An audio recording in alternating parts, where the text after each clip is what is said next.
G'day viewers, welcome back to the Gold Coast Store Championships. We're into the grand final now. We've got Matt on the left playing HB, Engineering the Future, and Yi on the right playing Leela. I'm joined by Yi. How you doing, Yi? Pretty good, mate. Thanks for having me. Nah, thanks. It's great to have players involved in doing these commentaries. So straight into it, I think both guys actually kept their hand. You've got Yeah, we both keep. Obviously, I don't know what's in Matt's hand, but I think I had Desperado. It's a new con going, so Yep, it's always good to see Desperado in your opening hand. definitely. And you've got your RDI as well, so that's your normal win condition. From what Yeah, I've seen. so if I get lucky, it can snowball and win in a few turns in Leela. So always keep my fingers crossed. So Matt, beautiful start. Ice hedge fund. Normal opening for HB ETF. Never see that before. Mm. Straight into a desperado and poking away at HQ like a typical criminal. What's going to happen? He actually chooses not to res. He's happy to let it in, and you get rid of that Cyberdex early, which is lovely. Yeah, Cyberdex actually doesn't do anything against me. I don't run clot or any viruses, but it just thins his hand a bit. With the Desperado credit, it's sort of free for me to trash, so I run again, but he obviously decides now to res while static. Kicks me out. And That's the beauty of Leela, isn't it? Like, you don't want to res because you want to conceal it for the siphon, but you do want to res because it's Leela because you don't want them to bounce your damn ice. So, yeah, so Matt may have had maybe one agenda in hand and didn't want me to snipe one or four. So, open archive and security test over it for 3 credits. So you're in the grand final of your first ever tournament. How does that feel? Yeah.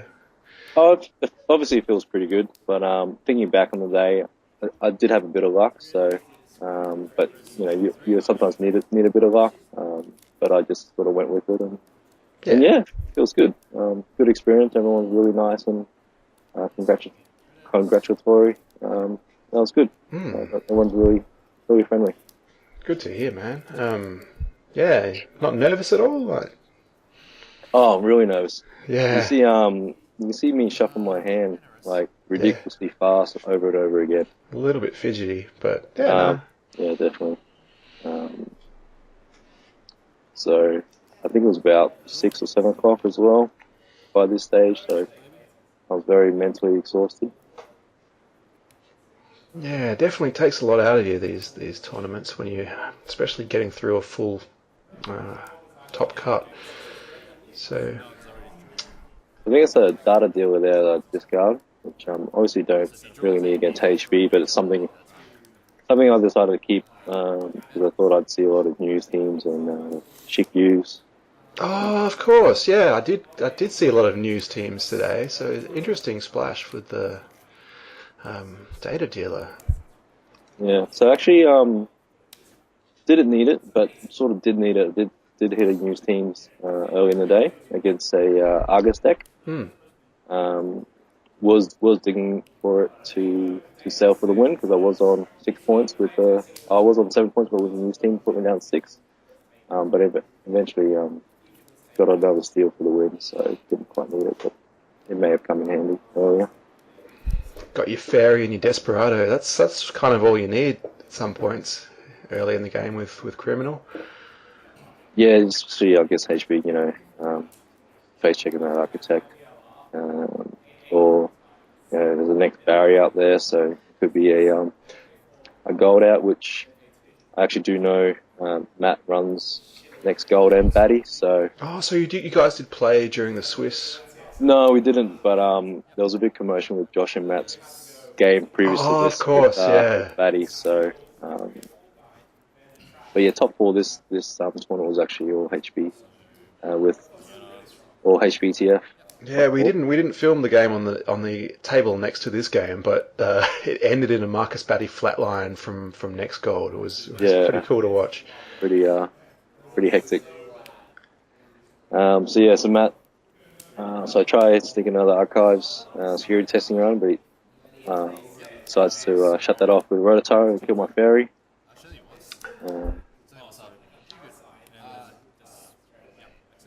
No big deal. Cost you 0. Yeah, it gets rid of my fairy, and still trying to dig for a Century Breaker. So Matt firing this boot camp, which is an excellent addition to the next suite, because you're able to res your ice at will, which is great, particularly against Leela. But yeah, so also good to get sort of DLR decks and blackmail, and also just resin. Like cheap bronze, bronze only costs 2 to res, so you EBC it, costs you 1, and it's got that snowball effect that your barriers cost more to break through, your bronze gets stronger. If you face plant into a gold, just more net damage and more trash programs. So. But you were able to get in there and get rid of it before it did too much damage. I think he sacked it and went and got an Adonis. Yeah, and I'm pretty sure he put that in there. So trying to set up some econ. Yeah. So we'll go and legwork. So I know he's picked up an Adonis, put something in that remote. So just wanted to see what he's got. It's a good chance he'd have an agenda by now. Yeah. Possibly, yeah. Another so another ABC. Tries to trash it, get rid of it. Touring. And baddie. There's the baddie. That feels good to get rid of that one. Yeah, definitely trash that one.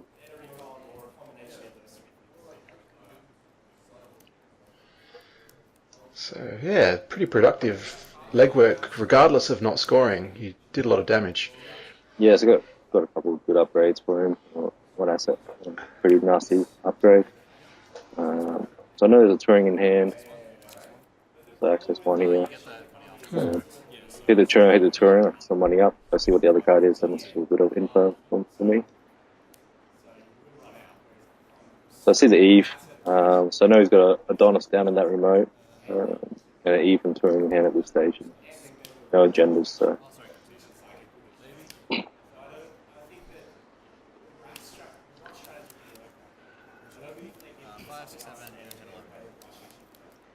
So I think that's me actually keeping check of how much credits he's got, because I didn't worry about the gold. But it was a very long day. Ooh, so it's worth. Yeah, it's tough to know if it's worth the risk of losing that Kuroda. I mean, you're running 2 copies, so it's not the end of the world, but. Yeah, so I've got 2 copies. I'm actually only going to run two copies on special order as well. Maybe might chuck in a third. My previous game with against Andrew, I'm starting to break this a bit, so I might have to throw in that third special order. Might cut that data dealer for it. Yeah, might have to.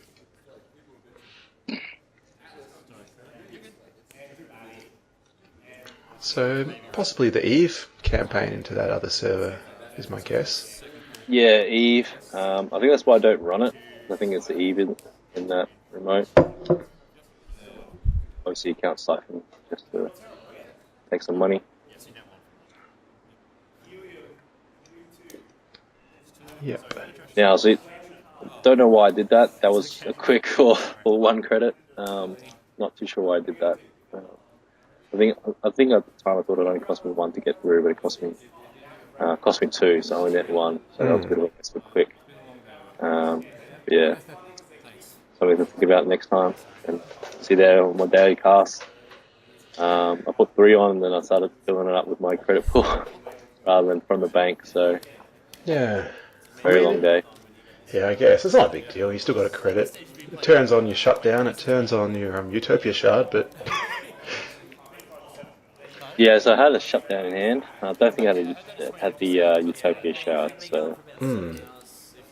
Yeah. But I guess with Utopia Shard and Security Testing, they don't fire because they're both instead of, so only 1 triggers. Okay. Yeah, definitely emergency shutdown. But there's nothing really I want to shut down at the moment. Probably saving it for an Ichi or a gold or something along those lines rather than just something big. Toll booth even, maybe.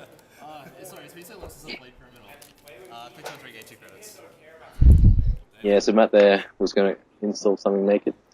But then decided against it.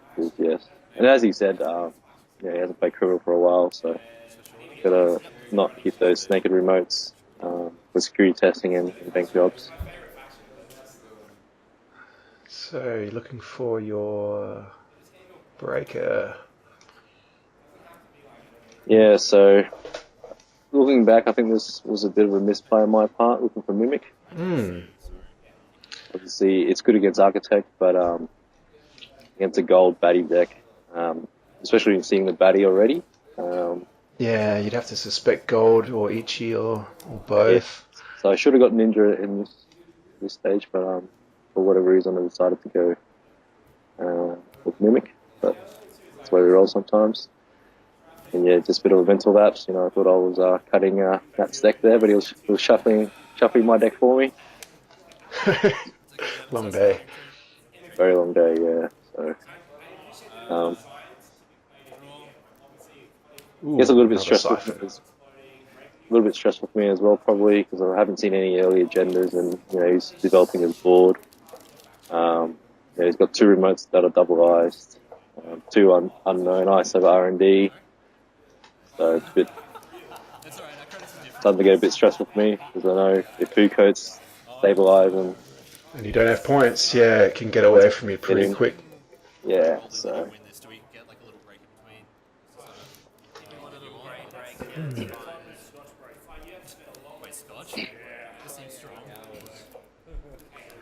And that Adonis trickling away, so definitely. Yes, I don't know what that second ice was. I didn't really want to face plant into it, so I just had to let it go.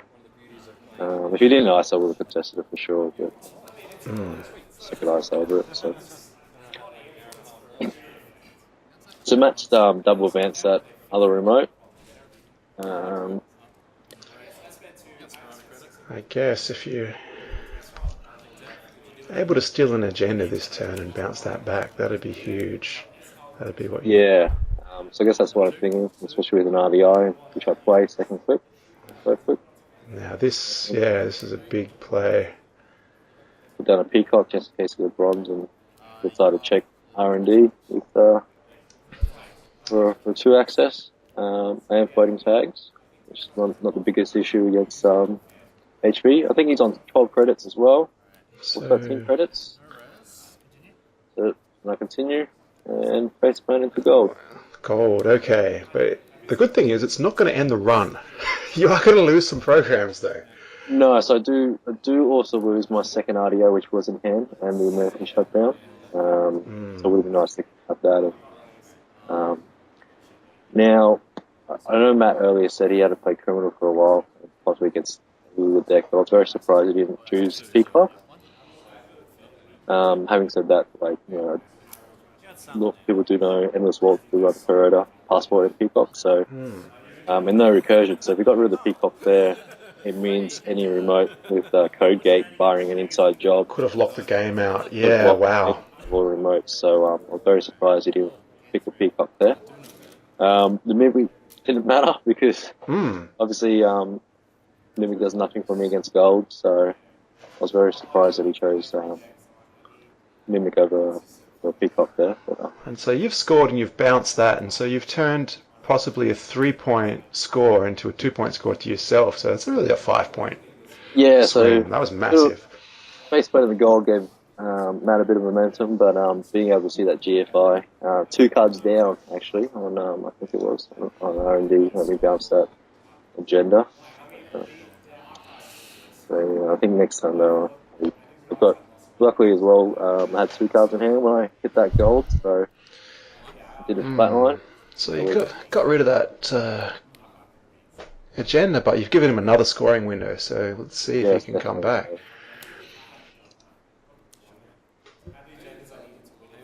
So I fire a special order straight away, and I think I've got an account siphon in hand maybe, so that's why I went for Kuroda.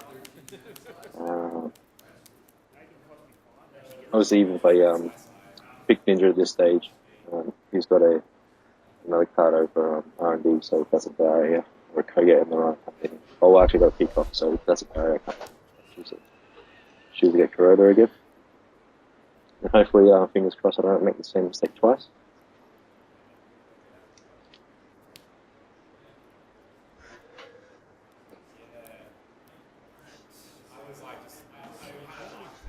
So Matt should score here. And we've got a Vitruvius with a counter on it, which is good. Yeah, so which is good, but he doesn't leave it quick to re-ice when I bounce. Of course. Which is the other thing. So, yeah. So I guess he could have waited for the next turn, but maybe wanted to get it out. Yeah, tough decision to get the counter or to save the ice. I mean, you may get some access now if you're able to get a Sentry Breaker now. Yeah, so this was a misplay on my part. Matt was nice enough to leave it.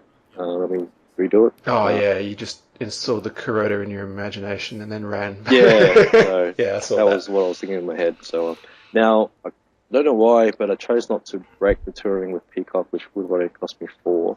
So I bounce off and draw up, but I could have broken in.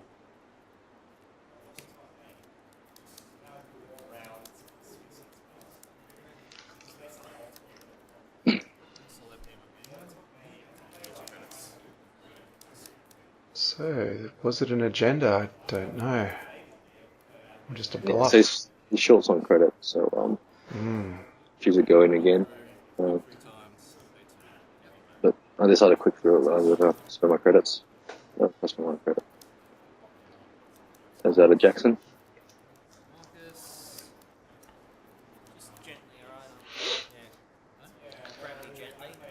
Yeah, so that's our tournament organizer there, Marcus. Just making a bit of a pun because Matt says I'll grab Marcus, and Marcus sort of just retorts just to grab him gently. Yeah, he grabs EBC, Batty. I'm not so sure what the other one was. Interesting to know how many Marcus Batty that Matt runs, because it does cost 3 influence. Yeah, so, I'm not sure. He might have decided to not run Caprice and run multiple baddies. I'm not. Yeah, I'd like to see his list actually. Yeah, so Caprice is 4 influence, Batty is 3. Obviously, Batty 1-time shot, but you can res it. And have more winners to res it than Caprice.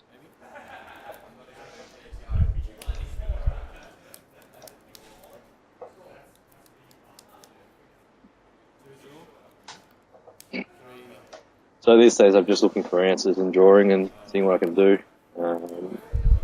Really need to find that ninja. Yeah, I feel like you can win if you can get through that gold. But yeah, you just need to get your ninja, I guess. Yeah, it's a ninja. Even a fem, but I don't really want to spend 9 to install a fem. But, so now he's only on 4 credits, and at this stage, if that's another architect, which it isn't, it's a bronze. I didn't really care at that stage. Just trying to find answers. But yeah, he reses the bronze. Cost me 6 to get in, but I get 1 back like Desperado. And obviously with the Dirty Laundry, you get +3. So yeah, not expensive, but. Ooh, and it's totally worth it. You've just scored. Bit awkward there. Bouncing architect off R&D. Accidentally turned it over. So that was a mistake on my part. Sorry, Matt. But yeah, that sniped one agenda in his hand and bounced, over R&D and started an inside job, which is, This is the Breaker Bay. That's good to get rid of. And scores again. So a big turnaround, bouncing. That might have been an Eve. I'm not sure. Possibly, yeah. So, so that really turned it for me. Being able to snipe 2 in 1 turn.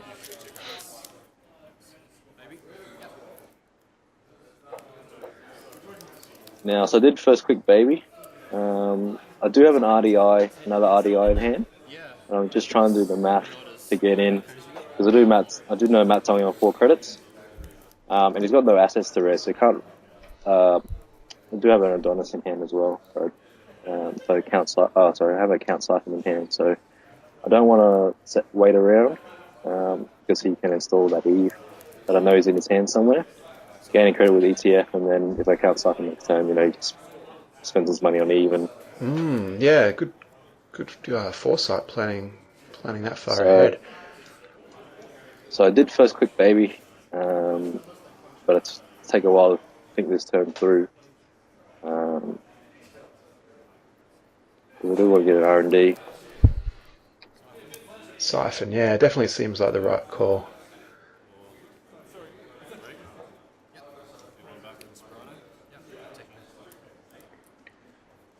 So again, I spend 6 -1 for Desperados. I'm going to pay 5.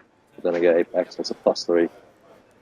Run for me, but obviously a -4 for Matt. So at this stage, I accidentally saw the Architect over R&D, and I assume that's over R&D again. But he's got no credit, so he can't res. And I think I did luckily draw into the Ninja, which costs 4 to install. So Ninja goes in. You've got a shot at taking out the win. Yep. So I think that's only quick 2 install, but it's actually quick 3 install Ninja. And luckily I didn't have enough money for RDI, because it would have been very awkward if I installed RDI quick 4 and ran quick 5. But it's a quick 4 run on worked out okay. R&D. See your bronze. There you go. There's your first tour championship in your first tournament. Good stuff. Yeah. So got a bit of lucky with the snipe on HQ and inside job and RDI on R&D. So yeah. So sometimes you just have to get those lucky accesses and roll with the punches. Yeah, well done. Congratulations, Yi. Thank you very much. Yeah, thanks for watching, and catch you later, guys.